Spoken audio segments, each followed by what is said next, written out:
Tripura Bhairavi.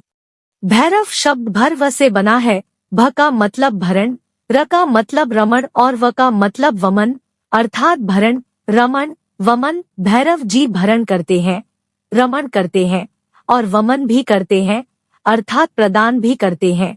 Verb plus ई भैरवी, भैरव की शक्ति भैरवी, जो भैरव को भी क्रियाशील बनाए वही भैरवी। शिव और भैरव के बीच भैरवी मौजूद है।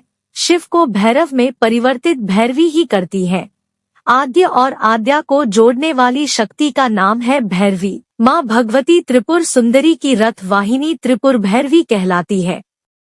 त्रिपुर भैरवी अर्थात श्री ललितांबा की प्रमुख सहायिका, सखी, परम विश्वसनीय सहयोगिनी के रूप में क्रियाशील होती है। यह एक तरह से सृष्टि में क्रियात्मकता का प्रतीक है।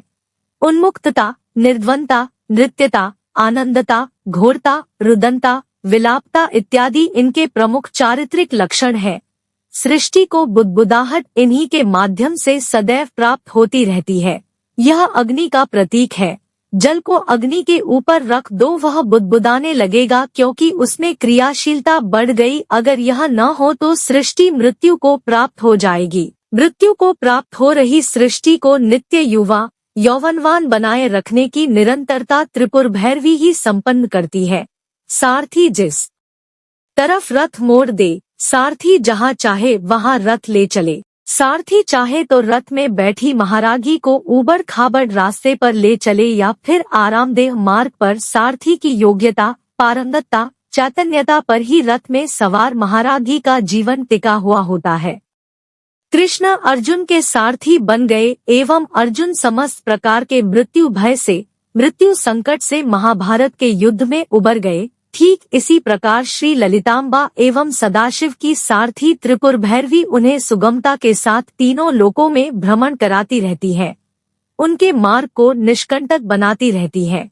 त्रिपुर भैरवी की साधना से आध्यात्मिक जातक इस पृथ्वी पर समस्त प्रकार के उत्पीड़नों से मुक्त होकर परम आनंद को प्राप्त करता है। छीन कर, झपट कर, मारकर छीन लेती है।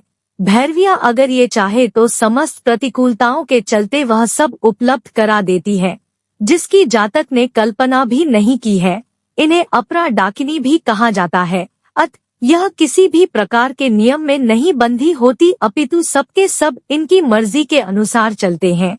अचानक मृत्यु हो जाना, अपघात, घोर दरिद्रता, सौभाग्य को दुर्भाग्य में बदल देना, राजा को रंग कर देना, पौरुषवान को नपुंसक बना देना इत्यादि ये कुछ भी कर सकती है। करती क्या करती ही है। सभी नियमों से परे है त्रिपुर भैरवी। साधक और शिव के बीच रास्ता रोके त्रिपुर भैरवी खड़ी है। इन्हीं से रास्ता मांगो। जय माता दी। प्लीज लाइक एंड शेयर, और अगर आप चैनल पे नए हैं तो सब्सक्राइब जरूर कर लें।